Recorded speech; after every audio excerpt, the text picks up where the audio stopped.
Welcome, everybody. The best Dan pod in the land, Chad Stryker, Dan Jivjack. Dan is back. He's back, everybody.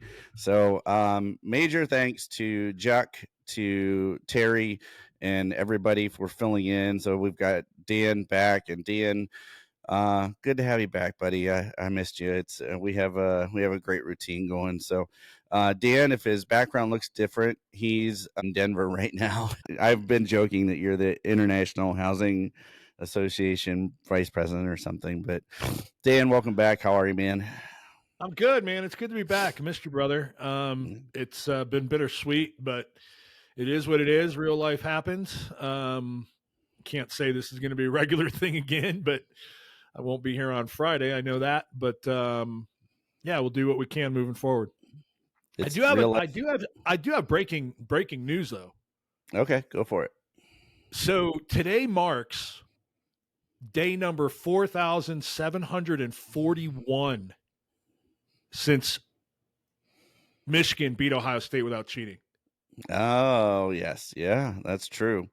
I don't know how you got the number down pat, man. I was wondering where you were going with that. I'm like 4,000 days, like, and I thought maybe it was since Indiana beat Ohio State. So, but dude, you can find everything on Google, man. You just voice Google and you like how many days since such and such a date, and I've got that thing pulled up, using it as a counter.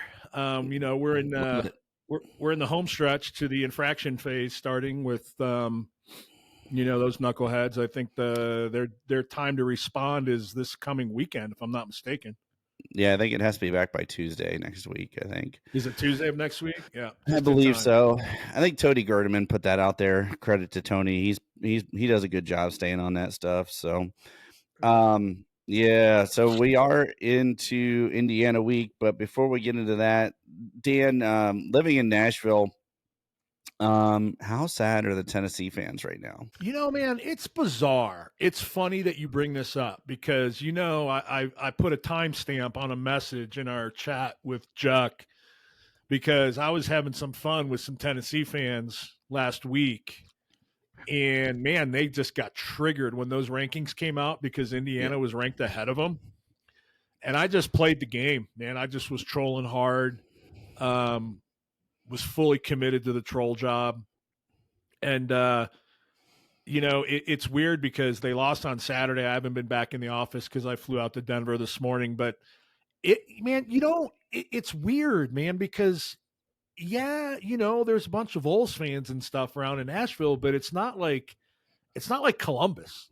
And granted, it's 2.5 hours away to Knoxville, but a lot of people that go to UT, they graduate and move to Nashville. So it's just weird. Nashville's a very transient city now. There's a lot of people moving here from everywhere. They want to get away from, the politics that took a bitter defeat recently and throughout the country and get to somewhere that's a little bit more free and open. And it's just, you got people from all over the place here now. But, if they had won that game, we would have heard about them. We would have heard it. But we didn't. For sure.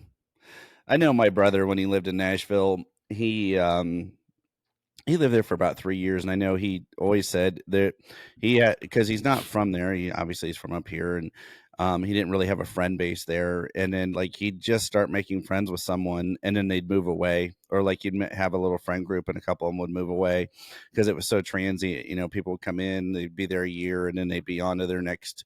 And it seemed like he's like, it's either like they would be going to Atlanta or going to Houston or Dallas, big city stuff, just with their jobs and everything. So random segue. Yeah, I enjoyed that probably a little bit too much. I think I was hate watching a little bit just because of the David Sanders thing. And then like all the chirping about them needing to be ranked ahead of Indiana and then the SEC stuff. And I didn't really care who won that game. Like it mattered zero to me. Like I did not care, but I like the fact that Tennessee lost, it just made me feel a little better.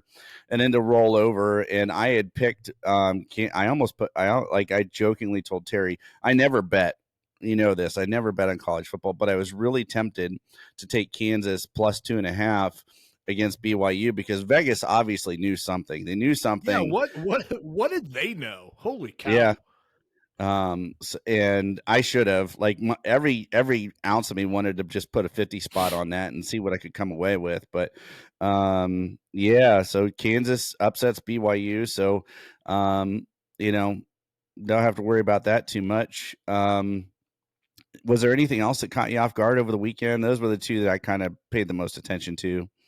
No, I want to give a shout out to, and I know, it's funny. I moved out to Arizona when I was 13, and I had no allegiances to Arizona or Arizona State, and Mm-hmm. so you kind of root for Arizona State, when you're in the Valley, if you don't have allegiances. So, and then I obviously went down to Arizona and Tucson, and but with that being said, I want to give a shout out to Kenny Dillingham and the Arizona State Sun Devils.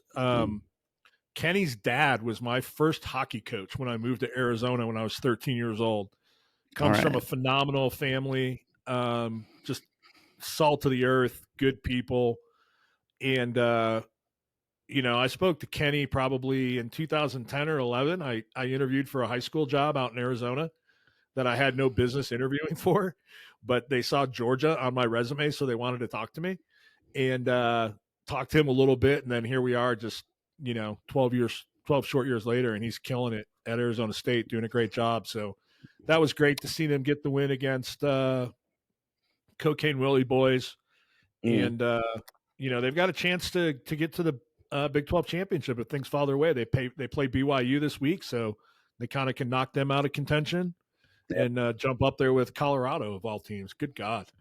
Yeah. Well, our friend Chef would be a little sad about that game. And then I hopefully you didn't root for Arizona State in '97 against Ohio State. So You know what? That was such a weird year. It's funny you bring that up because my connection to Joe Germain. He was a couple years right. behind me in high school at Mesa Mountain View, and so obviously, was rooting for them. David Boston was a beast, but I did get enamored with that team that year with Jake the Snake Plummer. Jake the Snake, and he was just so damn fun to watch, and that team was just so fun to watch. Pat Tillman was on that team, so it was kind of weird watching that. We didn't really have much at stake, so I was glad when we won, but Arizona State probably would have played for a national championship, or they probably would have been crowned national champs if they won that game. Yeah, I remember. That's one of the things I most remember about that game, and as I had watched it with my dad, and I had come home, from college, and John Cooper said, "Bring them here, we'll play them." And I think he was talking about Florida State at the time, or like set it up and we'll play them. Essentially, at the end of the game, after I was trying to remember the timeline. Maybe I wasn't home from college. I don't, but I know I was with my dad, and I remember like being concerned about playing Jake Plummer, and I remember thinking like he's going to have an elite NFL career, all these things, to take me back. But yeah, that was a funky year.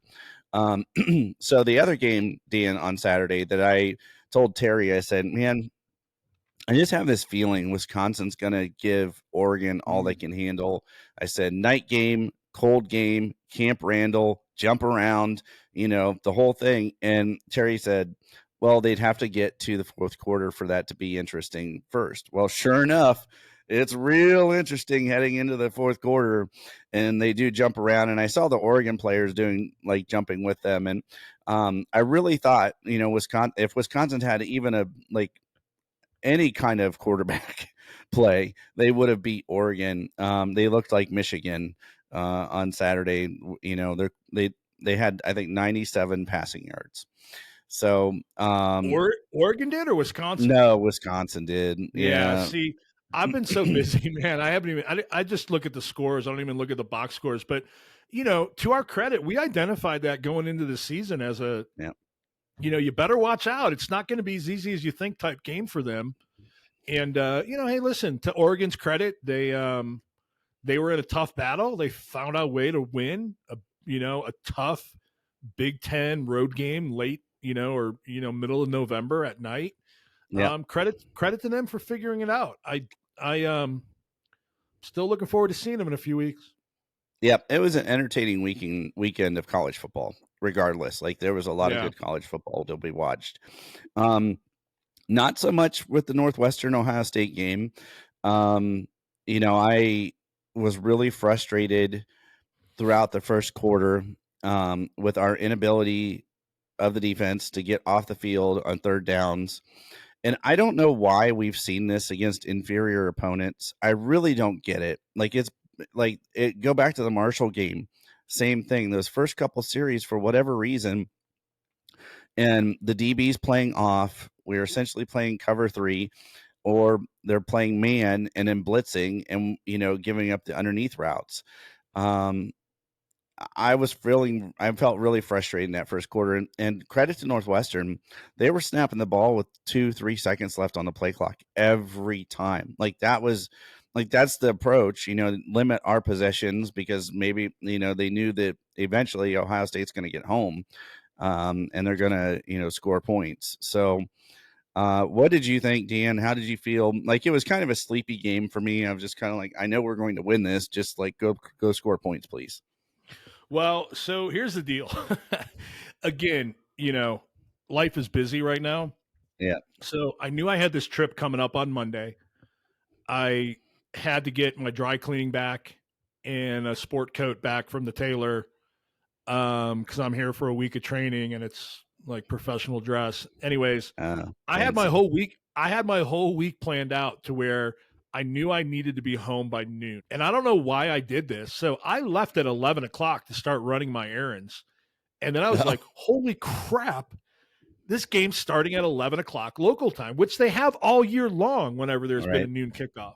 So that's just where my head's at right now. So I was able to, I had the Fox Go app, the Fox Sports app, and the Big Ten Network is on that. So I turned it on right away, and I think I got like a minute and a half into the that first drive, and then I lost my reception right before Jack. I still haven't seen that play. I heard it was an amazing play, but listen, Northwestern had 2 weeks to prepare. Bunch of smart kids, smart coach. But to your point, it's kind of like this team defensively needs that drive to kind of smack him in the mouth and wake him up throughout this year. But then, dude, they shut him down after that. Yep. It was a very workmanlike, taking care of business, enjoying the nostalgia of Wrigley Field type of an effort. And listen, here's the deal. 2 weeks ago, we had a top 5 matchup on the road, and looming was another at the time, top 10, potentially top 5. And now it's turned into another top 5 matchup, this time at home, with two just dog crap teams sandwiched in between. And this team is, they won 76-7 over the last 2 weeks. Yep. So they've taken care of business. When a lot of teams, other than that Nebraska game, and you look at it, and all these other teams throughout the country, are losing or playing tight games that they shouldn't more than once. This team's taking care of business. I think we'll see a different effort this weekend. I think that they've experimented quite a bit the last 2 weeks, and I think they're going to settle into some things going into the Indiana game. I don't think they thought going into the season they were going to have to really take this game all that seriously, but I'm sure they will. I have no doubt that they will. But there's an even bigger game despite the top 5 matchup looming the week after. So, well, if I told you going into the weekend that Jermaine Matthews would have 6 less snaps than Igbinosun and only 10 less snaps than Burke, would you have believed me? Maybe so, he started to get on the field a little bit against Purdue, and I think they wanted to play this depth, and I think that the coaches are watching. I think they're watching film, man. Yeah. This is a business. Yeah. They got to make a business decision, and the guy, he's playing with his head up his ass. Yeah, Burke gave up a 20-some yard play to the outside, and then gave up another first down, and then they yanked him off the field and put Matthews in. Did he get back on? I didn't even pay attention. Yeah, later, but the rest of the drive was all Jermaine Matthews and Davidson Igbinosun. And so I'm going to quote Urban Meyer, but I'm starting to like, I'm really starting, like, I love, it's hard for me to say this because I like Denzel Burke so much as a person and the way that like he carries himself. But is he the fish? Like, is he the fish on our defense? Like, have they found the fish? Is he the fish? Um, and I don't know. Like there's this other side of me, and I listened to Chris Drew talk about this a couple times where he said that, it seems like when they're playing good quarterbacks, Denzel Burke plays a little bit better. And so, when there's bad quarterback play, sometimes they throw balls that they shouldn't or put it in places it shouldn't be, or they're not expecting it to be. So they're like, there's these wild plays that you're like, whoa, how the heck did that happen? But then I go back to the Oregon game and I rewind back to that.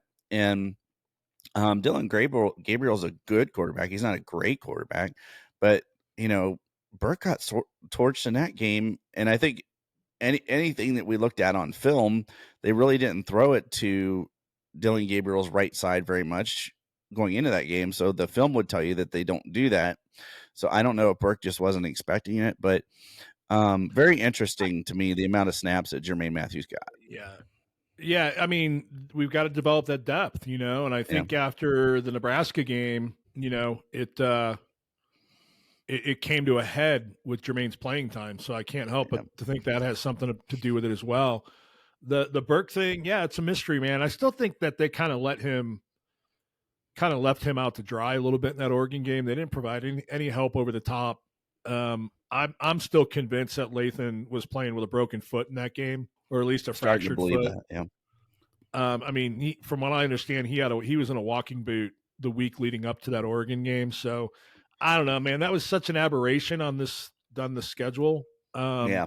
I mean, there's been a drive here and there, like we've talked about, but for most, for all intent and purposes, this defense has stepped. I mean, they've been solid, man. They keep people out of the end zone.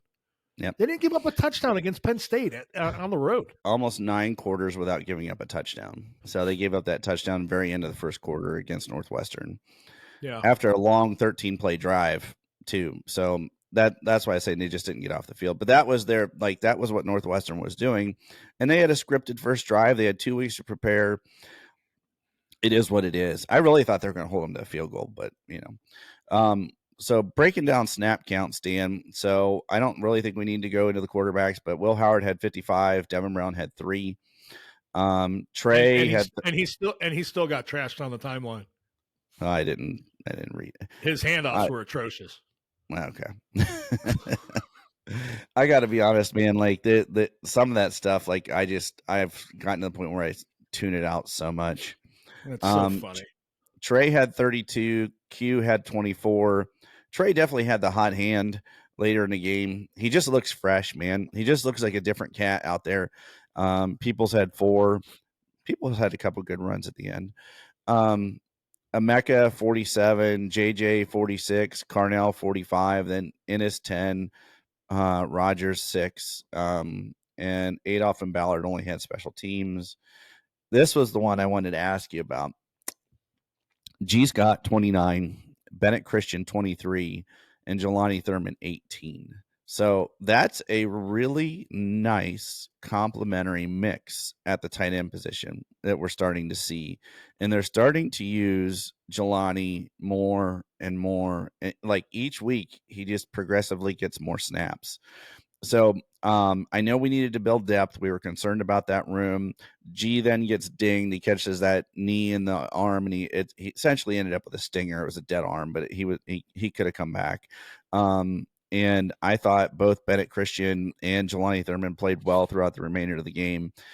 Do you like that rotation? Are you feeling good about it? Patrick Gerd got in on the goal line a couple times too. Yeah, they're running that wing tee. Yeah, no, I mean, and the thing about Jelani is he was in at the beginning too. Like he was in on the series that JJ had that touchdown called back. Yep. So, they're playing him early and often. It's good. I mean, he's a freak. He needs to be developed into just a weapon. And, I think they're starting to realize that. Yep. Defensively. Hey, real quick though, sure. I do want to talk. I posted about this, man. Our running backs, I mean, if you want to talk about the most improved position on the team, I don't know what position you would name other than running backs. Left maybe guard. linebackers. But man, I mean, our running backs they are running with just bad intentions, man. Like Yep. they are violent, they are physical, they're looking to hit people sometimes. They're not running out of bounds. It's beautiful. I think what I tweeted was, Coach Locke's got them. He's got them understanding that you can be both a God-fearing man while also striking the fear of God into your opponent. For sure. There was the one where Q, like, he got hit right about the line of scrimmage, and I think it was by a defensive back, and he just shrugged him off with one arm and then picked up another 8 yards. The way that Trey's been running into the second level and just blowing over people, and then he lowered his shoulder against a linebacker on the sideline and didn't kind of kept going forward. Yeah, I love it. And the way he's blocking too. Chuck and I talked about that. I think you and I have talked about it. We didn't know what more he had to prove, and he's proved a whole hell of a lot. So I'm glad for him too. His stock has gone through the roof. Yeah. This year. Couldn't be happier for him. Now, one thing I would like to see, if we're going to be critical, right? They're getting to the second level enough to where I want to see them look to break it rather than look to run somebody over. Make somebody miss and take it to the house. Well, yeah. I mean, I just think that if they, they're kind of looking to deliver blows, whereas once they get to that second level, look left or right and try to find some daylight. Okay. Just pay attention to it. Like, you can go back and watch the film. There's a lot of times where if they would just cut left or cut right, once they get to that second level, they could break one. But they're looking to run somebody over, which is great, Yeah. But I don't know. I just, that's nitpicking. Yep. Before we go to the defense, I wanted to ask you, did you see the Jeremiah Smith play where he took that hitch and then broke it down the sideline and then ended up with the twisted ankle? Did you see it? Yeah, it was trash. It was trash play. It was a trash play. Okay. All right. Well, I don't get into Twitter arguments, but I have replied to somebody saying like, "Oh, that wasn't dirty," and I'm like, "Oh, that was dirty." Oh man, what play are you watching? Like, he held on to it, rolled over on it, and so I reached out to 2 people to find out. One of them was Chuck, and he said it didn't look that bad. Because there was, I think it was Buckeye Huddle that said he was limping considerably and had it wrapped in ice and heavily taped. So I'm sure he came back in the game. I'm sure he's going to be okay. You said young kids heal a lot faster than us old dudes. I know that. Just the fact that it happened like that though was so crappy, man. Like, he's had such a good year. Like, what would that wasn't going to get you anything. Like, that was not going to accomplish anything. You guys were losing. You were going to lose. Nothing was going to change by doing that. And I don't understand it. It was a dirty play. Sometimes things like that happen in the heat of the moment, but it was a dirty, dirty, dirty play. No doubt about it. I looked at that picture that you sent us afterwards where he was walking out and, it was wrapped with some, it looked like saran wrap and ice. I didn't see that taped. I didn't see any tape in that photo. I mean, he had ice on it. He'll be fine. He went out there and played.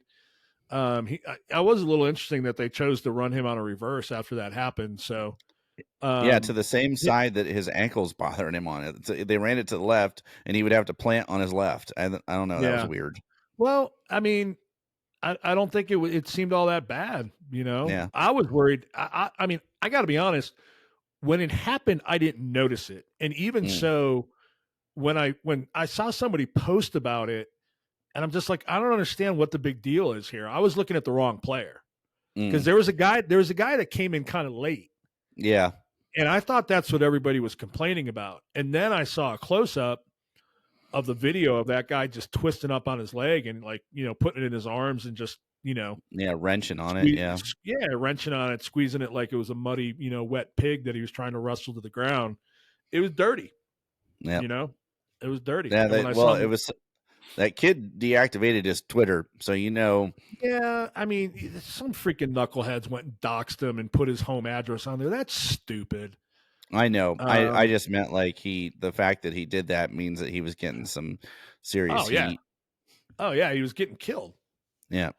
The only other thing I had from like defensively is I can go through the snap counts, but Caden Curry, man, every time that cat's out there, he's doing something. So Got a motive. Jack and Jack and JT both had 37. Caden had 29. Kenyatta had 29, and Josh Good. Mickens actually had 4 on a defensive line. Then Tyleek and Ty. So Tyleek 40, Ty Hamilton 36. Caden had 21. Edric had 16. It goes down from there. Will Smith Jr. got in the game, had 7. So Sonny and Cody 49 and 47 respectively. Arvell 34 and CJ Hicks 20. There wasn't anything really here that jumped out at me other than I mentioned the corners. So Denzel 46, Davison 42, and Hancock 37, and Matthews 36. And then Bryce West actually had 11 snaps in the game. Yeah, he lost his black stripe last week, didn't he? Yep. And then on that topic, Malik Hartford and Jalen McClain get in the game with 16 and 14 snaps respectively. So pretty good all around job at playing depth. I had people reaching out to me, like direct messaging me. Actually, 3 people did, about Air Noland not traveling with the team. And I want to remind people that like the travel roster is a lot smaller than what you have at a home game. Because there was some article by some random people that I've never heard of in my life saying that Air is going to transfer. It's the opposite of what his dad said. His dad said they're in it. They're gonna, he's gonna try to win it next year. I don't know what more that family can do to tell you like that he's not going anywhere. But the fact of the matter is, brother, I think he's out of here. Okay, well things change. But. I mean, I think he's gone. I've heard that he's got a deal in place at a particular school. I'm not going to say anything, but he hasn't traveled all year. Like he I know he that's played, nothing new. I mean, he played Dylan Gabriel the week of the Oregon game in practice to give them a look at a lefty, and he didn't travel to Oregon. I remember saying something about like, man, that's rough. I mean, you can like to your point. I think the travel squad, it's like 75. It's less than the number of scholarships you have. It is. I want to say it's like 73 or 75 that you're allowed to take on the road. There's no reason to take 5 quarterbacks. Quite frankly, I'm shocked they're taking 4. Yeah, it was. I'm just telling you, like it was. Everybody was having had questions about it. Now, if he, I'm not putting it out there that he's leaving. I'm just saying, like it from my perspective, that the fact that he didn't travel isn't absolutely nothing unusual because of the size of your travel roster. So heading into Indiana week, Dan, another top 5 matchup. If Ohio State wins, and then they beat Michigan, they will potentially have had 4 top 5 matchups. You're gonna make me put my damn glasses on, aren't you? You're all right. I can read it. So Ohio State's national rankings for week 13: scoring offense number 12, rushing offense number 40, passing offense 31, total offense number 17. And then our defense, number 1, scoring defense, number 4, rushing defense, number 6, passing defense, and total defense number 2 in the nation. And then we go look at Indiana. I got to be honest, man. I'm really surprised about our offense. Really? I thought we would have been ranked higher in some of those categories. That's surprising. Well, I think some of it too is like that, we're getting up big and they're not throwing the ball as much. I think that's some of it. But so Indiana, I guess the only one that really matters there is, well, go back. Our scoring offense was 12. Yeah.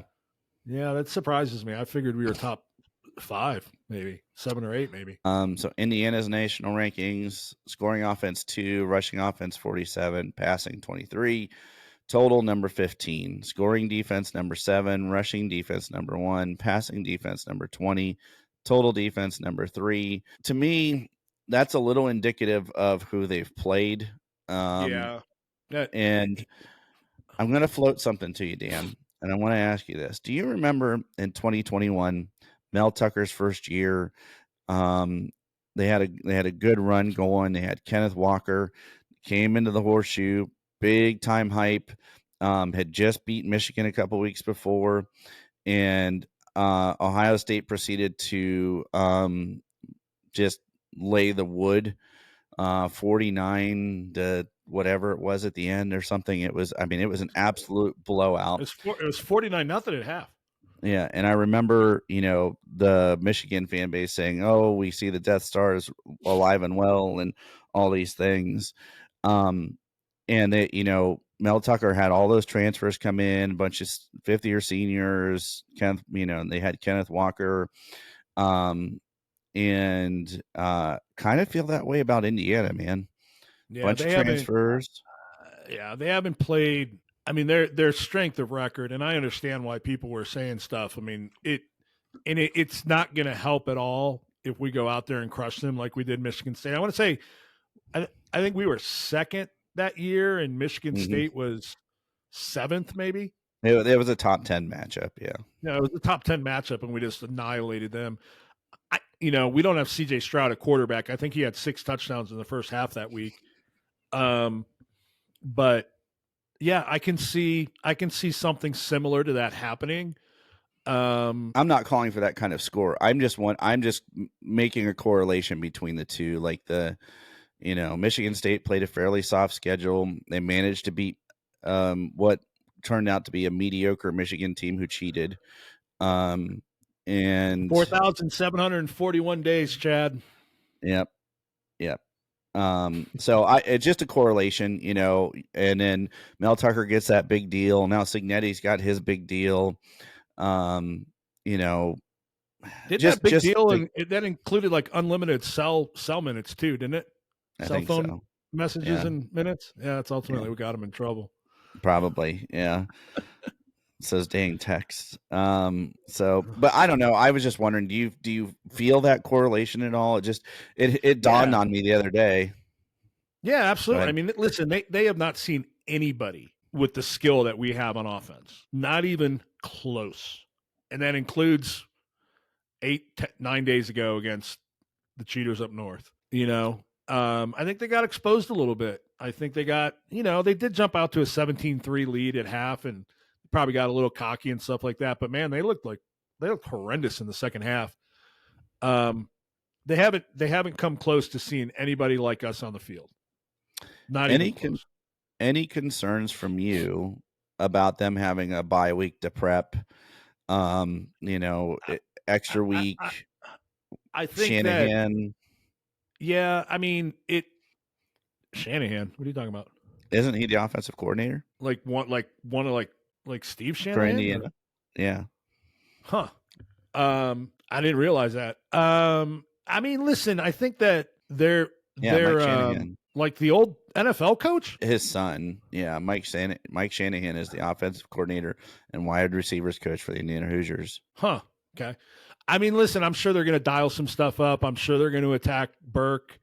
You're going to see a lot of back shoulder stuff.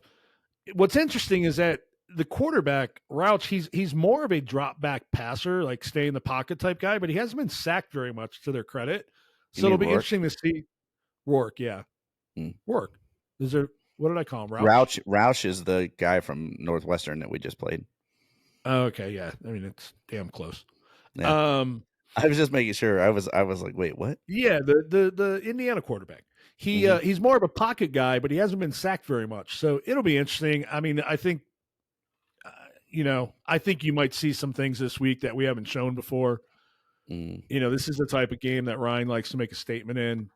Yep. I wouldn't be surprised if I wouldn't be surprised if it's kind of like a Marshall game to where, they get 1 or 2 touchdowns in the first half, kind of hang around, and then we just open it up. Then again, I can just totally see us running away with it from the get-go. I'm not worried. I'm not nearly as worried as I was 4 or 5 weeks ago. I'm just not. Once you dive into what their schedule looks like, you see what what happened against Michigan. It was the first time they played a team with much of a pulse, if at all. I mean, they've played nobody. I mean, who've they played? I wanted to ask you about the common opponent theory, though, because they annihilate Nebraska the week before we play them, and then Nebraska comes to Columbus, and we're just like ho-humming it, find a way to win kind of thing, Yeah, I mean that game was that was our game that every other team's had 2 or 3 of this year. That I Mhm. mean, I was listen, I was checking myself into a padded room after that game, you Yeah, know. But I know looking you were back on mad. it now, it's just, I know it was week over week, and you know, Nebraska played their worst game of the year against Indiana. Nebraska's way better than what they showed against Indiana. And quite frankly, and this is going to sound arrogant and snobby, but Indiana's not Ohio State. A team, a Nebraska's not going to get up for an Indiana the way they get up for Ohio State. Every team we face, we get their best shot. Mhm. Oh, yeah. Period. We know Period. it's the other team's Super Bowl most of the time, Yeah. we get that. And we're not the only team that's like that. There's a lot of teams that are like that. The top 4 or 5 teams, top 4 or 5 programs in the country. They get pretty much everybody's best shot every week, Yeah. which makes it even more impressive that Ryan's never lost to an unranked team, and Urban certainly couldn't claim that. Right, right. Well, I'm excited. I'll do a little more work this week on the Indiana game. I'd actually really considered like trying to come up with a score prediction because I was really close for you and I to do one together. I was really close on Saturday, so I told Terry I had 31-9. I didn't think Northwestern would find the end zone, but it was 31-7. So I haven't put mine together yet. But one of the things, speaking of Northwestern, Dan, there were a couple throws that I saw Will Howard make, and I put up his PFF grade up here of 90.6, highest grade from week 12. The throw down the seam to G. Scott was a throw I haven't seen him make. Like he hasn't pulled that. He hasn't done that yet this year for a gain of about 20, which was just an elite throw over the linebacker, dropped it right in the basket. And then the deep shot to Jeremiah Smith, I still think that was a touchdown. I think it was his glove that was on the ground and not the ball. But they overturned it, so whatever, it is what it is. But another deep shot that I haven't we haven't seen him do that. And then the one to Carnell Tate that was a touchdown that they couldn't take away. Yeah. I would So like to see more of that. yeah. So I texted you and Chuck. I said I think this was Will's best game throwing the ball. He had some really, really nice throws. I am of the opinion that the JJ Smith touchdown, I don't think that was a good ball. I think that if he led him the way he should have, JJ would have caught that in stride. There's no Okay, reason that fair. JJ should. I mean, and it was wobbly, which doesn't necessarily mean anything, but I do think that one was a little underthrown. I'm being very critical of it, but I've got the receipts to show that I was very impressed with his throwing in that game the other day. I thought he looked really, really good, and and it wasn't about the deep balls even. It was Yeah.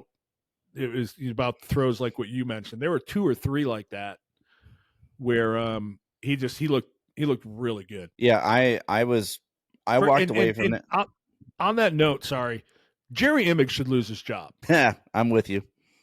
He is a complete waste of whatever. I'm convinced that he is there to protect Ryan from the beat and the media, and for no other reason. He is horrible. I saw a tweet today that it's been 37 days since he's tweeted Will Howard's name. 37 days. Will Howard is statistically having a better season than Dylan Gabriel. Right. And Dylan Gabriel is considered a Heisman favorite or finalist. Yeah, he's a And Will finalist. Howard's not. I mean, Yeah. Will has having a better now. Dylan did the one thing that matters is he beat Will by a point, but the reality is he didn't beat Will by a point. He beat Denzel Burke by a point. I mean, Jerry Imig is a waste. I don't understand it. I don't get it. I'm a little disappointed that Bjork hasn't stepped in and made a bigger difference about us promoting our players.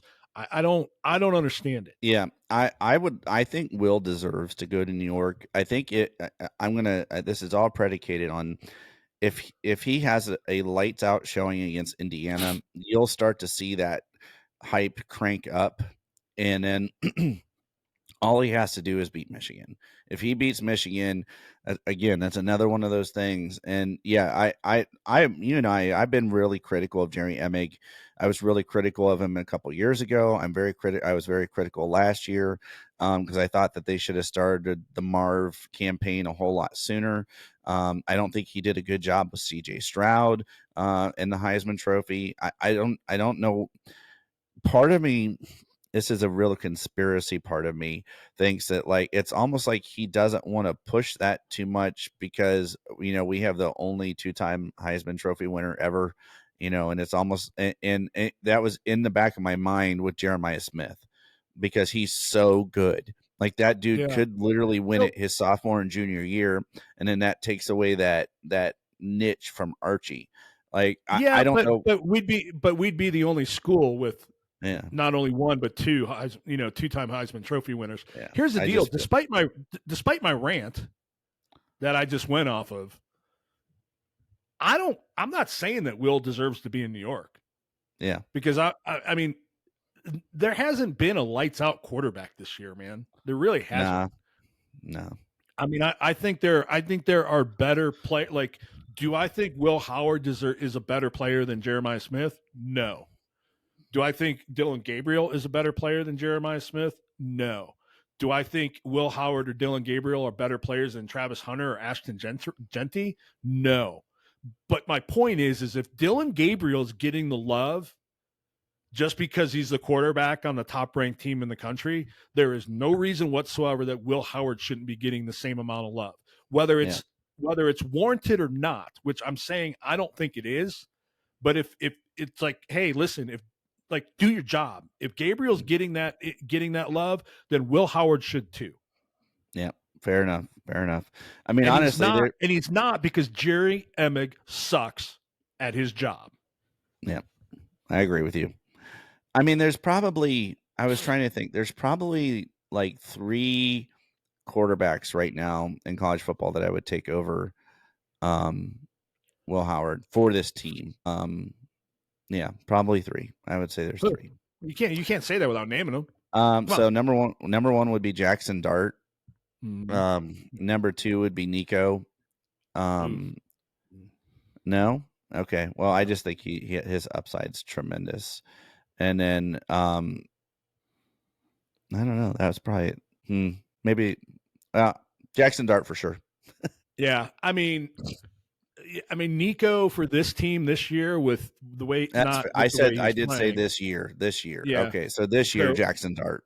That's I've got some. I mean, I agree with Jackson Dart. I think Shedeur Sanders would be pretty damn special on this team. He's too much about himself for me. Well, we wouldn't be getting his dad on the sideline, so I'm just saying Shedeur Sanders as a quarterback, I think would be pretty thrown to this receiving core. I mean, JJ might possibly have twice as many touchdowns without it impacting the quality of our offense. Mm-hmm. Because just think about I mean, I can think of probably 4 off the top of my head where Will just outright missed JJ, and then you have to think with a guy like Shedeur, they'd probably take even more shots. Yeah. And I hate to say this, but just from a passing perspective, probably would take Dylan Gabriel over Will too. Okay. But that is not me hating on Will. We're talking about who could make this offense better than it even is. Will has done an amazing job. Can't believe you didn't say Devin Brown. He next year. Will has Devin Brown will be the starting quarterback at Ohio State next year. I've completely reversed course on it. Okay. I think there's stuff going on with Julian that people just don't understand, and I don't think it's an open and shut case. I really don't. No, I would agree with you there. Yeah. I'm not convinced Julian will be here next year. Let me put it that way. I just think there's some West Coast diva in him that doesn't mesh well with the team. That's my take on it. And I've been out of the loop for a good 3 or 4 weeks at this point. That's just the vibe I get. But I mean, Will has been way better than I thought he was going to be. The number one concern I had for him going into this season has not changed. Mm-hmm. It looked better this past week. The deep ball looked better. It's gotten but I'm better gonna every game. I respectfully disagree with that. I think he's showing more flashes here in the second half of the season than he did in the first half of the season, but I don't think it's gotten better, progressively better every game. Not his deep ball. I'm saying Will Howard has progressed and gotten better every single game under Ryan Day. Oh yeah, I agree. He has gotten better every game. Yeah, I agree with that percent. I mean, he is hit 20 from 20 yards in. He's fantastic. All right, man. And then his red zone. He's elite in the red zone. Yep. Anything else on your mind, man? I gotta cut you loose for dinner, and no, I gotta go. I just appreciate you making time for me, brother. I've missed you, and Same here, we haven't lost touch, but I've missed doing the pod. I'm looking forward to doing my Instagram story. It's been a minute. There might be some new songs out there I can use. There probably is. Maybe there's one about cheating that you can use for Michigan. It's been 4,100 days since I last won a game. 4,741. Yeah. So, all right, man. Well, yeah, I'll be figuring out Friday, but I appreciate you jumping on and supporting and being back. It's good to have you back, man. We definitely. Everybody asks, they always miss you, so it's good to wrap it out. It's good to be back. I'll try to be active in the comments today if we can get some more. But don't forget to we're getting dangerously close to that 500 number. I'm a little disappointed we're not there yet, but we'll get there. 14 loyal people. We're at 486. I don't even care if you're loyal. Just subscribe. Yeah. True. All right, guys. Well, that's going to do it for us today. It's technically Monday. You'll see this on Tuesday. Thank you all for listening. I'll be on Friday one way or another with somebody. I haven't figured out who yet, so it'll either probably be Chuck, Terry, or Ron, or Q, or somebody. So we'll figure it out. But you guys enjoy your week. Dan, have a good week in Denver, the Sunshine State. And as always, stay safe out there. And go Bucks. Go Bucks.